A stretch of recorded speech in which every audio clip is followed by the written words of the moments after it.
మనం భగవంతుడి అనుగ్రహం కోసం ఎన్నో దీపాలు వెలిగిస్తూ ఉంటాం. అయితే పరమేశ్వరుడి దగ్గర వెలిగించే నారికేళ దీపం అద్భుతమైన ప్రయోజనాలను కలిగింపజేస్తుంది. కార్తీక మాసంలో వచ్చే ఏ సోమవారం అయినా సరే ఈశ్వరుడి దగ్గర నారికేళ దీపాన్ని వెలిగిస్తే లక్ష్మీ కటాక్షం కలుగుతుంది, శివానుగ్రహం కలుగుతుంది. అన్ని సమస్యలు కూడా తొలగింపజేసుకొని శివానుగ్రహానికి పాత్రలు కావచ్చు.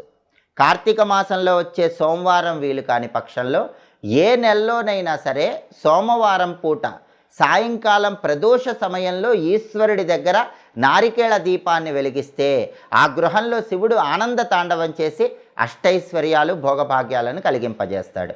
ఈ నారికేళ దీపాన్ని ఎలా వెలిగించాలంటే కార్తీక మాసంలో వచ్చే సోమవారం కానీ లేదా ఏ నెలలో వచ్చే సోమవారం అయినా సరే ప్రదోష కాలంలో సాయంకాలం పూట పరమేశ్వరుడి చిత్రపటానికి గంధం బొట్లు కుంకుమ బొట్లు అలంకరించాలి. లేదా శివలింగ